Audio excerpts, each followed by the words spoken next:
Hello everyone, welcome back to my channel. कल की video में हमने हिंदी साहित्य यूजीसी नेट दिसंबर 2024 का क्वेश्चन पेपर सॉल्व किया था, जिसमें हमने शुरू के 25 क्वेश्चन सॉल्व किए थे। आज हम उसके आगे के क्वेश्चंस देखने जा रहे हैं, क्वेश्चन नंबर 26 से। ये वीडियोस जो है यूजीसी नेट की तैयारी करने वालों के लिए, सेट की तैयारी करने वालों के लिए, प्लस शिक्षक भर्ती की तैयारी जो बीपीएससी टीआरई 4 आ रहा है, जो छत्तीसगढ़ शिक्षक भर्ती आ रहा है, जिसमें अगर आपका सब्जेक्ट हिंदी है तो उसके लिए ये बहुत ज़्यादा इम्पॉर्टेंट है। तो वीडियो शुरू करते हैं। हमारा 26 नंबर सवाल है, चीफ की दावत में उपेक्षिता और परिवार में कूड़ा करकट की तरह छिपाई जाने वाली वृद्धा माँ का महत्व उजागर करके प्रतीकात्मक ढंग से परंपरा का महत्व दिखाया गया है। उपरोक्त कथन किस आलोचक का है? ऑप्शंस हैं रामस्वरूप चतुर्वेदी, आचार्य रामचंद्र शुक्ल, विश्वनाथ त्रिपाठी या हजारी प्रसाद द्विवेदी। तो ये डायरेक्ट कथन है, तो ये तो इसका करेक्ट डायरेक्ट आंसर ही आएगा। तो चीफ की दावत की कहानी के संदर्भ में ये जो कथन है, ये है विश्वनाथ त्रिपाठी जी का। भीष्म साहनी जी की कहानियां में अंतर विरोध और विसंगति और विडंबना के साथ ही व्यंग्य का भरपूर इस्तेमाल हुआ है। तो चीफ की दावत जो कहानी है वो भीष्म साहनी जी की कहानी है। मध्यवर्गीय जीवन के खास मुद्दे और सामान्य जीवन की विसंगतियों पर किए गए उनके व्यंग्य जो है उनकी कहानियों को एक नया और विशेष व्यंग्य अर्थ देते हैं। व्यंग्य की ये धार चीफ की दावत में भी पूरे वजूद के साथ मौजूद है। नेक्स्ट क्वेश्चन देखते हैं, 27 नंबर क्वेश्चन। निम्नलिखित में से सही युग्म पहचानना है हमको। कार्ल मार्क्स द्वंद्वात्मक भौतिकवाद, सार्त्र अस्तित्ववाद, देरिदा सहजवाद, अरस्तु विरेचन, इलियट काव्य मूल्य। तो इनमें से हमको बताना है कि कौन से आंसर्स जो है सही है। तो आइए देखते हैं कि कार्ल मार्क्स जो है और फ्रेडरिक एंगल्स, इन दोनों ने मिलकर के द्वंद्वात्मक भौतिकवाद की अवधारणा विकसित की थी। तो ए नंबर ऑप्शन जो होगा वो तो सही हो जाएगा।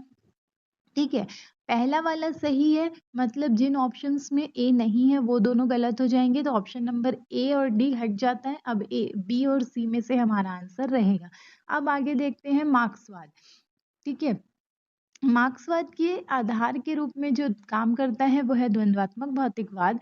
ये भौतिक दुनिया को प्राथमिकता देने वाला एक दार्शनिक दृष्टिकोण है और ये मानता है कि वास्तविकता को वैचारिक दुनिया की बजाय भौतिक दुनिया के जरिए परिभाषित किया जा सकता है। इसके बाद हम देखते हैं अस्तित्ववाद। तो अस्तित्ववाद के बारे में कहा था जीन पॉल सार्त्र ने। ये एक फ्रांसीसी दार्शनिक थे और इन्होंने अस्तित्ववाद को मानव स्वतंत्रता और जिम्मेदारी पर आधारित माना और इसके बारे में कई विचार दिए थे। तो ऑप्शन नंबर बी भी सही हो जाएगा। तो यहाँ पर हम देख रहे ए और बी सही है, मतलब करेक्ट आंसर कौन सा हो जाएगा? सी नंबर हो जाएगा। जो डी नंबर है अरस्तु, तो अरस्तु जो थे उन्होंने विरेचन सिद्धांत दिया था, जिसको कैथारसिस भी बोला जाता है।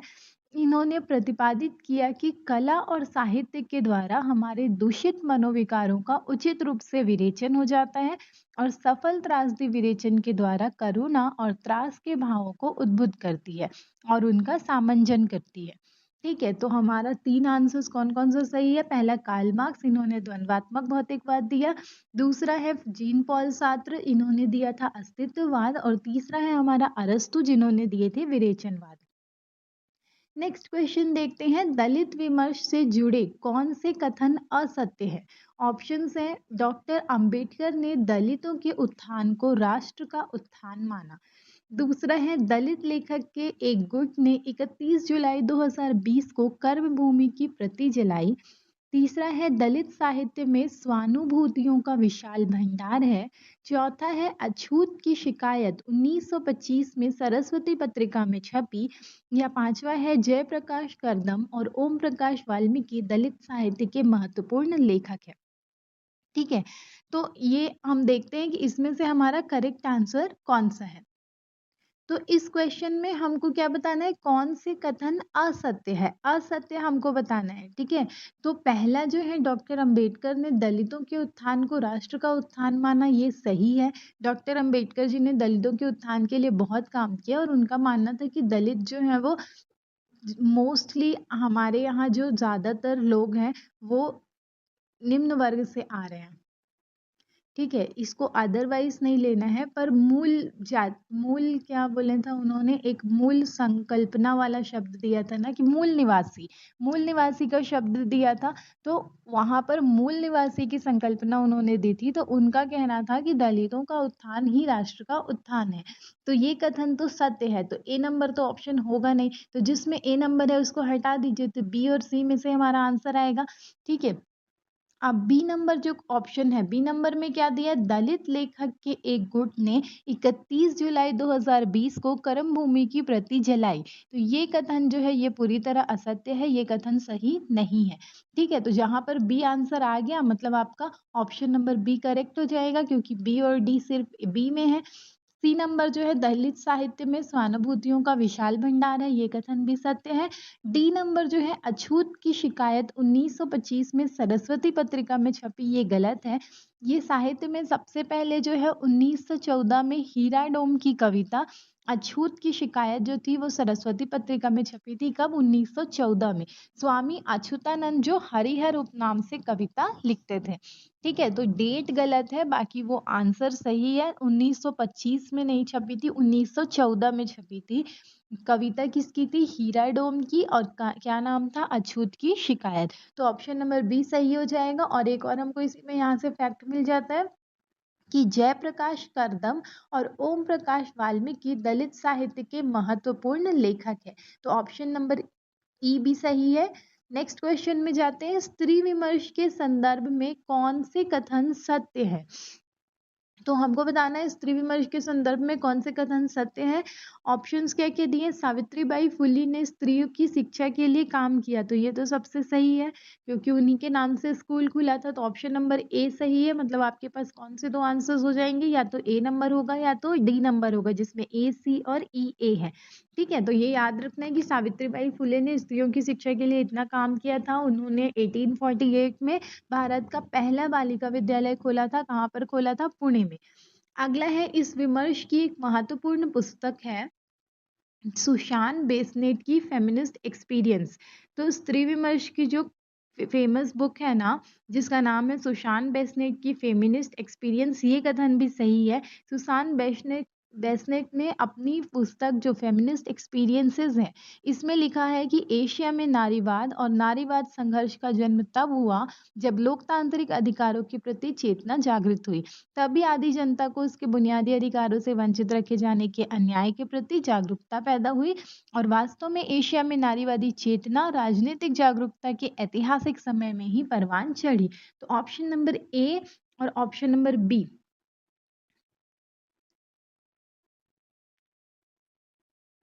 ठीक है, ये दोनों आपका सही है, तो ए और बी सही हो जाएगा। अच्छा, यहाँ पे ऑप्शन शायद मैंने यहाँ पे है ना, तो ऑप्शन नंबर ए और बी, ये वाला पिछले का कहीं का आ गया है, 26 नंबर का आ गया है। तो इसका करेक्ट आंसर क्या हो जाएगा, ए और बी दोनों सही हो जाएगा। नेक्स्ट है, अमेरिका में राष्ट्रीय महिला संगठन का गठन 1980 में किया गया, तो ये तो गलत है। और नारीवाद पूंजीवादी पितृसत्ता का समर्थक है, तो ये तो हमको देख के ही पता चल रहा है गलत है। ठीक है, तो करेक्ट आंसर क्या हो जाएगा, ऑप्शन नंबर ए और बी। तो इसमें से अगर आपको आंसर्स नहीं भी पता थे ना, तो ऑप्शन नंबर ए तो आपको पता था कि वो सही है, और ई नंबर देखिए कि नारीवादी कभी पितृसत्ता का समर्थक करेगा, तो ये गलत है। तो ए और ई गलत है, मतलब ऑप्शन नंबर सी गलत हो जाएगा। जिसमें ए नहीं है मतलब ए और डी भी गलत हो जाएगा। तो करेक्ट आंसर क्या आ जाएगा, ऑप्शन नंबर बी। ठीक है, नेक्स्ट क्वेश्चन देखते हैं, चंदन बाला रास की रचना कब हुई। ऑप्शन है 1209, 1200, 1231 या 1213। तो चंदन बाला रास की जो रचना हुई थी वो हुई थी 1200 में। ठीक है, ये आदिकाल की प्रमुख कृति है। इन कृतियों का प्रकाशन वर्ष देख लेते हैं हम कुछ। सबसे पहला है बुद्धि रस जो 12वीं सदी में आई थी।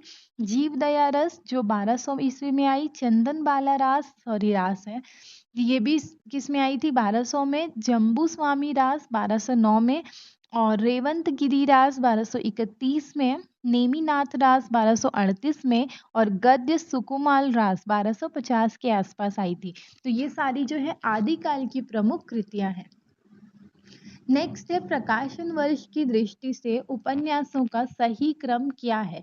ऑप्शंस है त्रिवेणी, परीक्षा गुरु, चंद्रकांता, तारा या आदर्श हिंदू। तो प्रकाशन वर्ष की दृष्टि से हमको बताना है कि सही क्रम, तो हम सब जानते हैं कि सबसे पहला उपन्यास क्या है, परीक्षा गुरु है। तो ऑप्शन नंबर बी आपका सबसे पहले आना चाहिए। ठीक है, तो ऑप्शन नंबर बी पहले आएगा, मतलब ए और सी में से आंसर होगा, बी और डी नहीं होगा। तो 50% तो हमारे पास आ गया। अब आगे देखते हैं कि त्रिवेणी, त्रिवेणी का जो प्रकाशन वर्ष है वो है आपका 1898, परीक्षा गुरु है 1882। ये दोनों उपन्यास जो है किसके हैं, किशोरीलाल गोस्वामी जी के। इसके बाद है चंद्रकांता, तो चंद्रकांता हिंदी के शुरुआती उपन्यासों में से है। इसके लेखक है देवकीनंदन खत्री और सबसे पहले इसका प्रकाशन 1888 में हुआ। ठीक है, लेकिन हिंदी का पहला उपन्यास का प्रकाशन जो है वो 1882 में, जिसका नाम है परीक्षा गुरु। परीक्षा गुरु के जो लेखक है वो है किशोरी लाल गोस्वामी जी। इसके बाद है 1884 में किसका हुआ था, चंद्रकांता का। 1888 में, सॉरी, 1888 में चंद्रकांता हुआ और 1884 में हुआ है तारा उपन्यास। ठीक है, तो तारा किसका है, किशोरीलाल गोस्वामी जी का। इसके बाद आता है लज्जाराम मेहता जी के द्वारा लिखा गया उपन्यास आदर्श हिंदू, जो 1907 में प्रकाशित हुआ। तो सबसे पहले क्या आ जाएगा आपका, परीक्षा गुरु, ऑप्शन नंबर बी। इसके बाद हमारे आता है 1884 में तारा, तो तारा कौन सा नंबर है, ऑप्शन नंबर डी। फिर उसके बाद आता है चंद्रकांता 1888 में, ये किसकी रचना है, देवकीनंदन खत्री जी की। इसके बाद आता है त्रिवेणी, त्रिवेणी का जो प्रकाशन हुआ वो 1898 में, और त्रिवेणी और परीक्षा गुरु दोनों के लेखक कौन है, किशोरीलाल गोस्वामी जी। ठीक है, और सबसे लास्ट में आता है आदर्श हिंदू, जो 1907 में प्रकाशित हुआ और ये किसके द्वारा लिखा गया था, लज्जाराम मेहता जी के द्वारा। ठीक है, आगे बढ़ते हैं हम नेक्स्ट क्वेश्चन की तरफ। नेक्स्ट क्वेश्चन हमारा क्या है, हजारी प्रसाद द्विवेदी के नाखून क्यों बढ़ते हैं निबंध के आधार मानव शरीर का अध्ययन करने वाले किन वैज्ञानिकों का निश्चित मत है कि मानव चित्त की भांति मानव शरीर में भी बहुत सी अभ्यास जन्य सहज वृत्तियां रह गई हैं। ऑप्शंस है मनोवैज्ञानिकों का, रसायन वैज्ञानिकों का, प्राणी वैज्ञानिकों का या भौतिक वैज्ञानिकों का। तो हजारी प्रसाद द्विवेदी जी का एक नाटक है नाखून क्यों बढ़ते हैं। हम लोग जब पढ़ते थे, हमारे यहाँ क्लास 10th में शायद ये था कि नाखून क्यों बढ़ते हैं। तो मानव शरीर का अध्ययन करने वाले जो प्राणी वैज्ञानिक है, इनका निश्चित मत है कि मानव चित्त की भांति मानव शरीर में भी बहुत सी अभ्यास जन्य सहज वृत्तियां रह गई हैं। तो ऑप्शन नंबर सी इसका करेक्ट आंसर है। नेक्स्ट है कानों में कंगना, कानों में कंगना कहानी संवत 1970 में कौन सी पत्रिका में प्रकाशित हुई। तो कानों में कंगना कहानी जो है वो है राजा राधिका रमन प्रसाद सिंह की, और ये संवत 1970 में प्रकाशित हुई, 1913 ईस्वी में। और कहाँ प्रकाशित हुई थी, ऑप्शंस हैं सरस्वती, कवि वचन सुधा, इंदु या हिंदी प्रदीप। तो ये प्रकाशित हुई थी इंदु पत्रिका में, तो ऑप्शन नंबर सी करेक्ट हो जाएगा। कानों में कंगना कहानी 1970 संवत में 1913 ईस्वी में प्रकाशित हुई है। किसकी कहानी थी, राजा राधिका रमन प्रसाद सिंह की, और कहाँ प्रकाशित हुई, तो इंदु में प्रकाशित हुई। नेक्स्ट क्वेश्चन देखते हैं, पूर्वी हिंदी का विकास किस अपभ्रंश से हुआ है।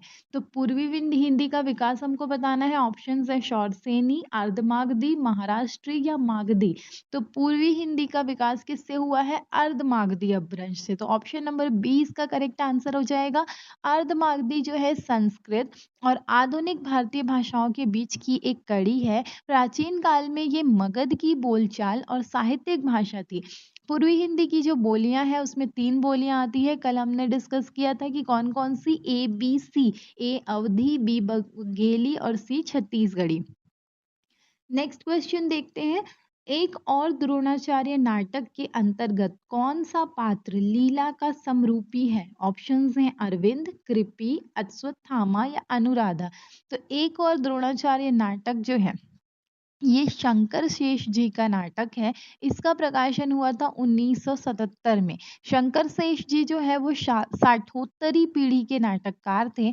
उन्होंने एक और द्रोणाचार्य नाटक में वर्तमान शिक्षक की तुलना उन द्रोणाचार्य जी से की थी, और वो जो शिक्षक था वो अपने सिद्धांतों से समझौता करते हुए अन्याय सहने की परंपरा दे दिया था। तो उसी बात पे उन्होंने नाटक लिखा था जिसमें उन्होंने पौराणिक कथा के माध्यम से आधुनिक समस्या का हल ढूंढने का प्रयास किया। इस नाटक में नाटककार ने वर्तमान शिक्षा व्यवस्था में जो भ्रष्टाचार है, पक्षपात है, राजनीतिक घुसपैठ थी और आर्थिक और सामाजिक दबाव के चलते जो निम्न मध्यम वर्ग व्यक्ति के असहाय चरित्र को बताया था। महाभारत काल के जो प्रसिद्ध पात्र थे द्रोणाचार्य, उनके जीवन प्रसंगों को आधार माना था और वर्तमान विसंगति को दर्शाया था। तो वर्तमान विसंगति मतलब उस वक्त की जो विसंगति थी जिसमें भेदभाव छुआछूत किया जाता था वो सब। ठीक है, नाटक को 2 भाग में बाँटा गया था, पूर्वार्ध और उत्तरार्ध। ये भी याद रखना है, पूर्वार्ध में जो थे वो 4 दृश्य हैं और उत्तरार्ध में जो है वो 7 दृश्य हैं। हमको इसमें क्या पूछा था कि नाटक में लीला का समरूपी कौन है? तो लीला का जो समरूपी पात्र है वो है कृपि। तो ऑप्शन नंबर बी इसका करेक्ट आंसर हो जाएगा। ठीक है, तो इसमें हम सिर्फ क्वेश्चंस नहीं देख रहे हैं, पूरा कंप्लीट एक्सप्लेनेशन देख रहे हैं क्योंकि ज़रूरी नहीं है कि क्वेश्चन रिपीट हो। अगर क्वेश्चन से रिलेटेड कुछ रिपीट होता है तो हमको वो चीज़ें भी देखनी है। नेक्स्ट है, इनमें से सही युग्म कौन से हैं? कला विवेचन कुमार विमल, शब्द और स्मृति निर्मल वर्मा, नई कविता के प्रतिमान नामवर सिंह, आधुनिकता के पहलू विपिन कुमार अग्रवाल या नई कविता स्वरूप और समस्याएं लक्ष्मीकांत वर्मा। तो इसमें देखिए कि सही युग्म हमको बताना है। ठीक है, 4 ऑप्शंस दिए गए हैं। तो कला विवेचन जो है वो कुमार विमल की रचना है, तो ऑप्शन नंबर ए तो सही हो जाएगा। ठीक है, कला विवेचन कुमार विमल की रचना है। कुमार विमल जो थे, इन्होंने अपनी सृजनात्मक कृतियों से हिंदी जगत को और भी गौरवशाली पद दिया था। इन्होंने ज्ञान गंगा को प्रवाहित कर हिंदी हिंदी प्रेमियों तक पहुंचाया और ये मूर्धन्य रचनाकार थे। इसके बाद आता है शब्द और स्मृति। तो शब्द और स्मृति में निर्मल वर्मा ने स्पष्ट किया था कि ये प्रश्न भारतीय अनुभव का नहीं बल्कि भारतीय स्मृति का है और स्मृति जो है व्यक्ति और अतीत इन दोनों के बीच एक विशिष्ट जुड़ाव है, एक सांस्कृतिक संबंध है और स्मृति का प्रश्न इतिहास का नहीं बल्कि संस्कृति का प्रश्न है। ठीक है, तो आधुनिकता के पहलू जो है वो विपिन कुमार अग्रवाल की है।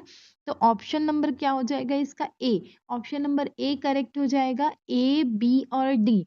कला विवेचन कुमार विमल की, शब्द और स्मृति निर्मल वर्मा की और आधुनिकता के पहलू विपिन कुमार अग्रवाल की।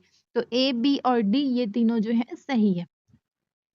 नेक्स्ट क्वेश्चन है, क्या भूलूं क्या याद करूं? इसके अनुसार चम्मा की मृत्यु के समय लेखक की आयु की कौन सी अवस्था में था? युवावस्था, प्रौढ़ावस्था, लड़कपन या वृद्धावस्था? तो क्या भूलूं क्या याद करूं, चम्मा की मृत्यु के समय लेखक जो थे वो लड़कपन अवस्था के थे। ये कहानी, ये जो क्या भूलूं क्या याद करूं है, ये 1969 में प्रकाशित हुई। किसकी है ये? हरिवंश राय बच्चन जी की आत्मकथा है। ठीक है, इसके लिए बच्चन जी को 1991 में भारतीय साहित्य के सर्वोच्च पुरस्कार सरस्वती सम्मान से सम्मानित किया गया है और सरस्वती सम्मान में 3 लाख रुपए भी मिलता है। ठीक है, तो ऑप्शन नंबर सी हो जाएगा। क्या भूलूं क्या याद करूं में चम्मा की मृत्यु के समय लेखक की जो आयु थी वो क्या थी? इतनी क्या थी? लड़कपन थी। ठीक है, नेक्स्ट क्वेश्चन देखते हैं, क्वेश्चन नंबर 38।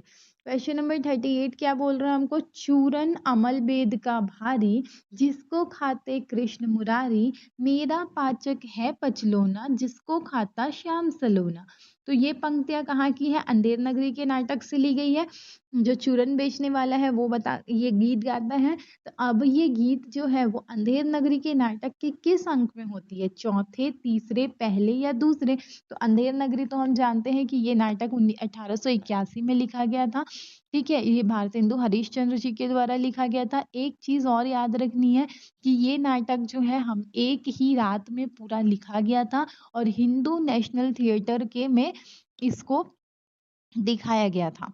ठीक है, और इसमें हमारे जो दृश्य है, जिसमें बाजार का जो दृश्य है जहाँ पे कबाब वाला, घासीराम, नारंगी वाला, हलवाई, कुंजरिन, चूरन वाला, मछली वाला, बनिया, पाचक वाला, मुगल और वहाँ पर जात वाला जिसको ब्राह्मण कहते हैं, ये सब आते हैं। उसमें ये वाली बात की गई थी। तो ये जो बाजार का दृश्य है वो दूसरा दृश्य था। तो ऑप्शन नंबर डी इसका आंसर हो जाएगा, दूसरा अंक। ठीक है, नेक्स्ट क्वेश्चन देखते हैं। मुर्दहिया, मुर्दहिया हम जानते हैं तुलसीराम जी की आत्मकथा है। इसके संदर्भ में हमको बताना है कि कौन सा कथन असत्य है। ठीक है, तो मुर्दहिया के संदर्भ में असत्य कथन बताएंगे। क्या दिया हुआ है? पहला, शाई के सरपतवा में सांप बोलेला, शाई मारे शिटकुनिया से शपाशप शप, शप शपाशप। धर्मदेव मिश्र स्वयं कवि थे, कवि होने के नाते उन्होंने अपना नाम रमेश रख दिया था। जब मैंने अपनी माँ को बताया कि चिंतामणि सिंह ने मुझे 32 साल पुराना चावल खिलाया। डी नंबर है, हिंदी ना बोलने वाले लोगों को छोटा सा तथा बड़ा सा के बीच, क्या है, बड़ा सा के बीच समय या बोलते समय फर्क करना नहीं आता। इस संदर्भ में एक अफवाह उड़ी कि 7 जून 1965 को परिणाम आने वाला है। इस क्वेश्चन में हमको बोला गया है कि मुर्दया के संदर्भ में कौन से कथन असत्य है। तो असत्य कथन में कौन से आ जाएंगे? आप देखिए, धर्मदेव मिश्र स्वयं कवि थे और कवि होने के नाते उन्होंने अपना उपनाम रमेश रखा था। ये जो है ये गलत कथन है, तो ऑप्शन नंबर बी गलत हो जाएगा। डी नंबर जो है, हिंदी ना बोलने वाले लोगों को छोटा सा और बड़ा सा के बीच फर्क करना, लिखते समय या बोलते समय फर्क करना नहीं आता, ये भी गलत है। और ई नंबर जो है, उस समय अफवाह उड़ी कि 7 जून 1965 को परिणाम आने वाले हैं, ये भी असत्य है क्योंकि ये मूर्धया के कथन नहीं है। तो ऑप्शन नंबर ए आपका करेक्ट हो जाएगा। तो यहाँ से हमको एक और दो और आंसर्स मिलते हैं कि सबसे पहला, शाई के शरपतवा में सांप बोलेला, शाई मारे शिटकुनिया से शप शपा शप, ये सही है। तो मुर्दिया के संदर्भ में ये कथन सही है। और जब मैंने अपनी माँ को बताया कि चिंतामणि सिंह ने मुझे 32 साल पुराना चावल खिलाया, ये भी सही है।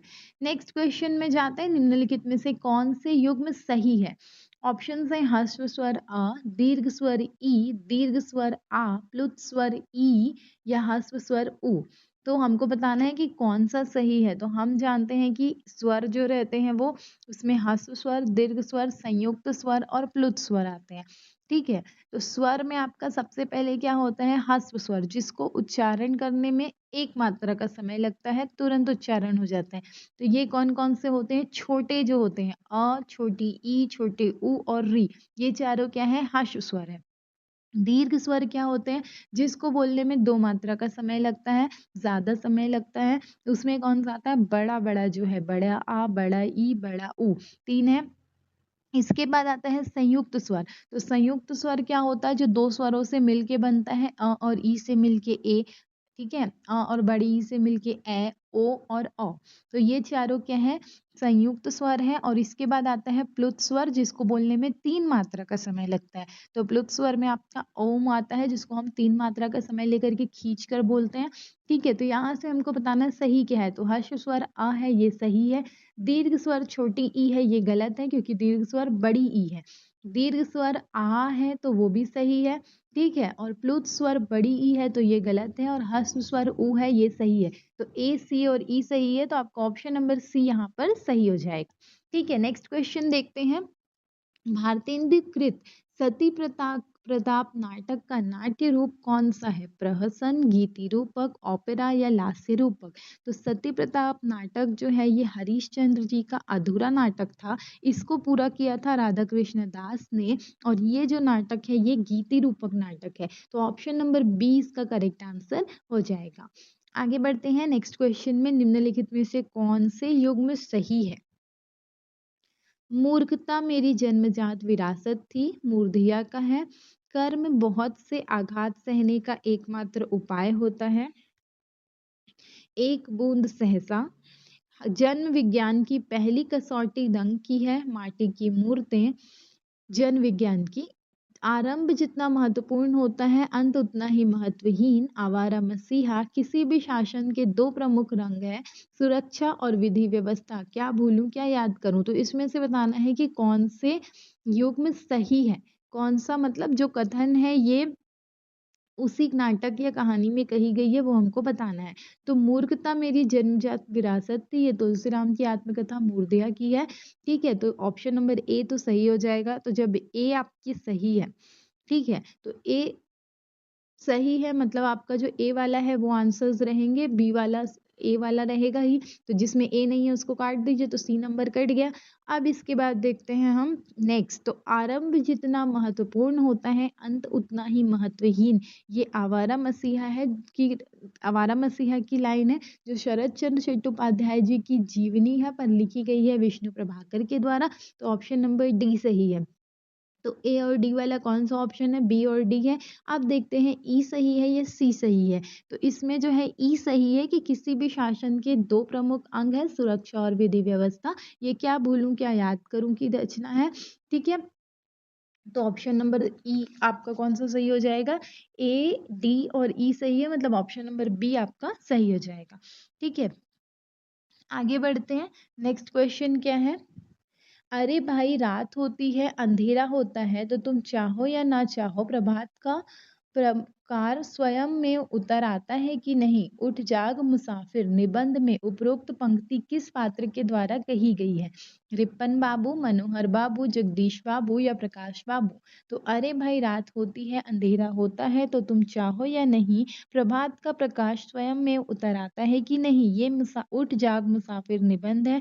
इसके रचयिता है जगदीश बाबू, और जगदीश बाबू सॉरी इसके क्या है, ये कथन कही गई है जगदीश बाबू के द्वारा। तो ऑप्शन नंबर सी इसका करेक्ट आंसर हो जाएगा। इस निबंध का एक अंश है, प्रश्न सुनकर मास्टर साहब या जगदीश बाबू का चिर परिचित मुक्तहास बिखर गया और आधा उत्तर तो प्रश्नकर्ताओं जैसे इसी में मिल गया कि यहाँ भी कोई प्रश्न है और यदि है तो इसको खुद से पूछो। तो ऑप्शन नंबर सी इसका करेक्ट आंसर हो जाएगा। नेक्स्ट क्वेश्चन है, प्रकृति क्रियाशील है, समय पुरुष और स्त्री की गेंद लेकर दोनों हाथों से खेलता है। ये कथन स्कंदगुप्त नाटक में किस पात्र के द्वारा कही गई है। ऑप्शंस है धातुसेन, मात्रगुप्त, कुमारदास या भट्टार्क। तो ये कही गई है धातुसेन के द्वारा। धातुसेन और कुमारदास जो है वो एक ही पात्र है, इसलिए इस प्रश्न में दोनों उत्तर सही होंगे। ऑप्शन नंबर ए और सी दोनों सही है, ठीक है। नेक्स्ट क्वेश्चन देखते हैं, अंधेरे में कविता इसका 1964 में आशंका के द्वीप इसमें प्रकाशन हुआ। तो ये प्रकाशन किस पत्रिका में हुआ, तो हमको पत्रिका का नाम बताना है। तो अंधेरे में कविता जो है वो गजानन माधव मुक्तिबोध जी की बहुत ही फेमस कविता है, ठीक है। अंधेरे में जो 1964 में आई थी, आशंका के द्वीप अंधेरे में, इस नाम से प्रकाशन हुआ था। और इसका प्रकाशन किस में हुआ था, ऑप्शंस बोला जा रहा है माधुरी, कल्पना, चांद या प्रभा। तो इसका करेक्ट आंसर हो जाएगा ऑप्शन नंबर बी, कल्पना, ठीक है। इसका प्रकाशन हुआ था कल्पना पत्रिका में। ये कविता मुक्तिबोध जी का जो पहला काव्य संग्रह है चांद का मुंह टेढ़ा, इसमें शामिल है। नेक्स्ट क्वेश्चन देखते हैं 46 नंबर, दिशा की खोज उपशीर्षक किस रचना से संबंधित है। ऑप्शंस हैं आपका आवारा मसीहा, मूर्धया, एक कहानी, ये भी क्या बोलूं क्या याद करूं। तो दिशा की खोज जो है आपको याद रखना है कि आवारा मसीहा जिसके रचयिता अभी मैंने बताया था कि विष्णु प्रभाकर जी है, पर ये क्या है, आत्मकथा नहीं है, ये जीवनी है। विष्णु प्रभाकर जी ने लिखी है, पर जीवनी किसकी लिखी है, शरद चंद्र चट्टोपाध्याय जी की, ठीक है। तो इसमें इनका जीवन 3 भागों में बांटा गया है, 3 पर्व बोलते हैं, दिशाहारा, दिशा की खोज और दिशांत, ठीक है। जिसमें दिशा की खोज जो भाग है वो किसका हो जाएगा, आवारा मसीहा का। तो ऑप्शन नंबर ए इसका करेक्ट आंसर हो जाएगा। याद रखना है दिशाहारा 18 उपशीर्षक है, दिशा की खोज 18 उपशीर्षक है और दिशांत में 30 उपशीर्षक है। तो ये शायद ही पूछेगा, पर हमको ये जरूर पूछेगा कि दिशाहारा किस उपशीर्षक किस रचना से संबंधित है। तो दिशा की खोज, दिशाहारा और दिशांत में ये, ठीक है। दिशांत ये 3 पर्व है किसके हैं, आवारा मसीहा के। आवारा मसीहा क्या है, जीवनी है, किसकी जीवनी है, शरद चंद्र चट्टोपाध्याय जी की, पर लिखा किसने है, विष्णु प्रभाकर जी ने। नेक्स्ट क्वेश्चन है, केवल अतीत ही वर्तमान के रूप को मर्यादित नहीं करता, वर्तमान भी अतीत को प्रभावित करता है। ये कथन किस पाश्चात्य विचारक का है। ऑप्शंस है फ्रायड, इलियट, बेनिडेट कोर्चो या जॉन क्रो रैंसम। तो ये जो है किसका है, ऑप्शन नंबर बी हो जाएगा इलियट। इलियट ने लिखा है कि कलाकार की प्रगति एक सतत आत्मदान की सतत तिरोभाव की प्रक्रिया है। अहम का विसर्जन इलियट का जो था महत्वपूर्ण काव्य सिद्धांत है, इसलिए इनको निर्वैयक्तिकता का सिद्धांत भी कहते हैं। पाठक और कविता का संबंध वस्तुपरक सादृश्य के द्वारा निरूपित होता है। तो इन्होंने कहा था कि केवल केवल अतीत ही वर्तमान को मर्यादित नहीं करता, वर्तमान भी अतीत को प्रभावित करता है। तो ये कथन किसका हो जाएगा? इलियट का। नेक्स्ट क्वेश्चन देखते हैं, आपको सूची 1 को सूची 2 से मिलान करना है। तो यहाँ पे हमको रचनाकार और रचना दिए गए हैं। रचनाकार में कौन कौन से हैं? नागार्जुन है, भवानी प्रसाद मिश्र है, अज्ञेय है और जयशंकर प्रसाद है। और रचना कौन कौन सी है? बुनी हुई रस्सी, पाषाणी, महाराणा का महत्व या हरी घास पर क्षण भर। ठीक है, तो हम देखते हैं कि नागार्जुन जी की जो रचना है वो क्या है? पाषाणी है। ठीक है, पाषाणी में क्या है? अहिल्या की व्यथा और उद्धार की कहानी है, जिसमें नारी की पीड़ा और पुरुष सत्ता के जरिए समाज में नारी के कुचलने की बात कही गई है। तो नागार्जुन हो जाएगा पाषाणी का। ठीक है, बुनी हुई रस्सी जो है वो है भवानी प्रसाद मिश्र जी की।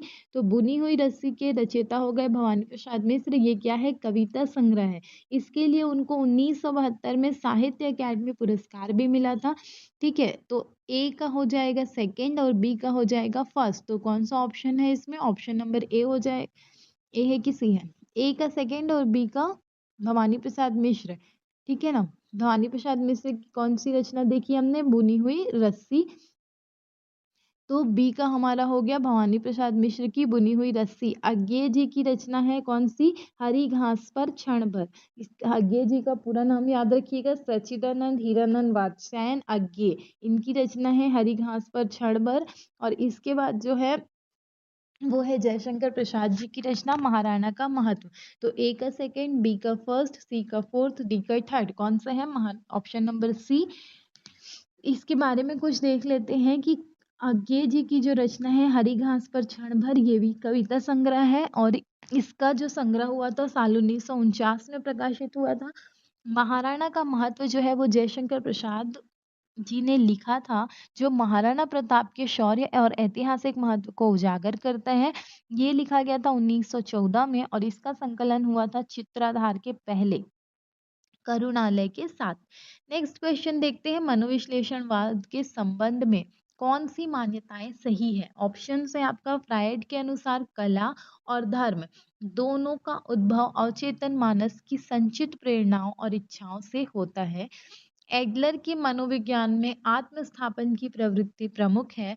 कला और साहित्य पर फ्रायड के विकारों का सतही प्रभाव पड़ा। इसके बाद हमको बोला जा रहा है मनोविश्लेषण केवल फ्रायड के सिद्धांतों तक सीमित है।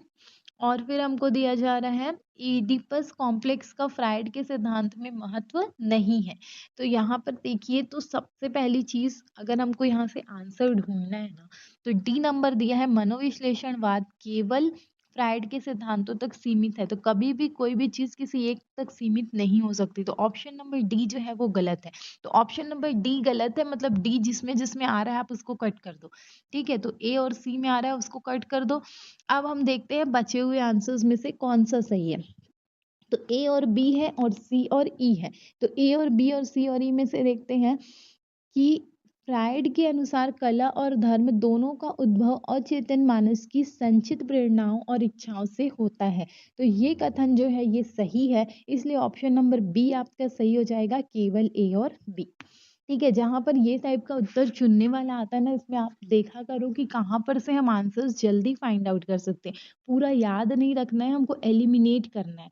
ठीक है, तो नेक्स्ट क्वेश्चन की तरफ जाते हैं। शेखर एक जीवनी भाग 1 का प्रकाशन वर्ष कौन सा है? 1942, 1941, 1944 या 1961? तो शेखर एक जीवनी इस भाग 1, इसके भाग 1 का जो प्रकाशन वर्ष है वो प्रकाशन वर्ष है 1941। तो ऑप्शन नंबर बी इसका करेक्ट आंसर हो जाएगा। ये जो है वो सच्चिदानंद हीरानंद वात्स्यायन अज्ञेय जी के द्वारा लिखा गया उपन्यास है। ठीक है, शेखर एक जीवनी, इसका पहला भाग जो है वो 1941 में आया और दूसरा भाग जो था वो 1944 में आया। ये मनोविश्लेषणात्मक उपन्यास है जिसमें शेखर मुख्य पात्र हैं। तो ऑप्शन नंबर 20 का करेक्ट हो जाएगा। नेक्स्ट है, भारतेंदु हरिश्चंद्र के नाटकों का सही कालक्रम क्या है? ऑप्शंस है भारत दुर्दशा, सती प्रताप, सत्य हरिश्चंद्र, मुद्रा राक्षस और विद्या सुंदर। तो हमको बताना है कौन सा क्रम सही है। तो हमको ना याद रखना पड़ेगा, भारतेंदु जी का नाटक हमारे सिलेबस में बहुत ज़्यादा है, चाहे आप नेट में हो, सेट में हो या शिक्षक भर्ती में हो, सब में भारतेंदु जी के नाटक के बारे में पूछता है। शिक्षक भर्ती वगैरह में इतना डिटेल में आपको क्रम वाला शायद ही पूछेगा, पर कौन कौन सा नाटक है ये तो पूछ सकता है। ठीक है, तो आइए देखते हैं हम कि भारतेंदु हरिश्चंद्र जी के जो नाटक है कौन कौन से हैं। तो सबसे पहला है वैदिकी हिंसा, हिंसा ना भवती, ये 1873 का है जो एक प्रहसन है। इसके बाद है पांचवें पैगंबर जो 1873 का है। इसके बाद है प्रेम जोगनी 1875, प्रथम अंक में 4 गर्भांक है, ये भी एक नाटक है। फिर है भारत दुर्दशा जो 1880 का है। इसके बाद है चंद्रावली 1876, विषस्य विष्मोधम 1876, अंधेर नगरी 1881, नील देवी 1881, सती प्रताप 1883। ये अपूर्ण था, सिर्फ 4 दृश्य थे, गीति रूपक था जिसको पूरा किया था बाबू राधा कृष्ण दास ने। ठीक है, तो अब हम देखते हैं विद्या सुंदर, वो सब जो है मौलिक नाटक है जो उन्होंने लिखा। अब आता है अनुदित नाटक। अनुदित नाटक में कौन कौन से हैं? विद्या सुंदर 1868, नाटक संस्कृत चौर पंचाशिका के यतीन्द्र मोहन ठाकुर कृत, बंगला संस्करण का हिंदी अनुवाद है। पाखंड विडंबन जो है वो कृष्ण मिश्र की नाटक थी, प्रबोध चंद्रोदय, जिसमें तृतीय अंक का हिंदी अनुवाद है पाखंड विडंबन। धनंजय विजय जो है कांचन कवि की नाटक थी, संस्कृत नाटक व्यायोग, उसका अनुवाद है। कर्पूर मंजरी जो है वो सट्टक एक प्राकृत नाटक है राजशेखर कवि का, उसका अनुवाद है। भारत जननी जो है वो बांग्ला की भारत माता है, उसका हिंदी अनुवाद है। मुद्रा राक्षस जो है वो विशाख दत्त के संस्कृत नाटक का अनुवाद है। और दुर्लभ बंधु जो है वो शेक्सपियर के मर्चेंट ऑफ वेनिस का अनुवाद है। तो इसका करेक्ट आंसर कौन सा हो जाएगा? इसका करेक्ट आंसर हो जाएगा ऑप्शन नंबर आपका सी। सबसे पहले आता है विद्या सुंदर। विद्या सुंदर जो आपका अनुदित नाटक है चौर पंचशिका, इसके यतीन्द्र मोहन ठाकुर जी के नाटक का हिंदी अनुवाद है, ये एक संस्कृत नाटक था। उसके बाद आएगा ऑप्शन नंबर सी, सत्य हरिश्चंद्र। सत्य हरिश्चंद्र जो है वो, सत्य हरिश्चंद्र हमारा कहाँ गया? तो सत्य हरिश्चंद्र हो गया। इसके बाद सत्य हरिश्चंद्र के बाद आता है आपका option number D. Option number D है मुद्रा राक्षस। मुद्रा राक्षस जो है वो विशाख दत्त जी के संस्कृत नाटक का अनुवाद है। इसके बाद है हमारा ऑप्शन नंबर ए भारत दुर्दशा। भारत दुर्दशा आपकी मौलिक नाटक में आ जाएगा। इसके बाद हमारा आता है भारत दुर्दशा के बाद लास्ट आपका सती प्रताप। तो सती प्रताप हमने देखा कि ये एक अपूर्ण नाटक था जिसको बाद में बाबू राधा कृष्ण दास ने पूरा किया। तो यहाँ से भी आपको आंसर मिल सकता है अगर आप ध्यान देंगे कि सबसे लास्ट नाटक इनका सती प्रताप था, तो ऑप्शन नंबर बी सबसे लास्ट में आना चाहिए। तो सबसे लास्ट में ऑप्शन नंबर बी कौन सा आया है? सी नंबर में, तो सी नंबर हमारा आंसर हो जाएगा। तो जैसे भी याद रह जाए, बस वही है कि लक की बात है, जैसे आपको आंसर याद रह जाए।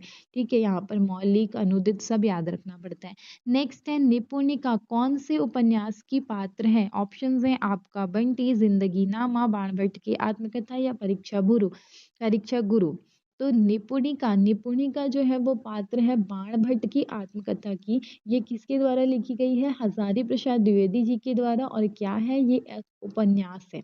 ठीक है, इसके 3 प्रमुख पात्र थे, बाणभट्ट, भट्टिनी और निपुणिका। और इस पुस्तक का प्रकाशन हुआ था 1946 में, राजकमल प्रकाशन ने इसको प्रकाशित किया था। ठीक है, तो ये थे हमारे आज के क्वेश्चन। आई होप ये वीडियो आपके लिए हेल्पफुल रही हो। ऐसे ही और वीडियो के लिए आप चैनल से जुड़े रहिए और चैनल को सब्सक्राइब भी कर सकते हैं। अगर वीडियो पसंद आ रहा है तो आप वीडियो को लाइक कीजिए।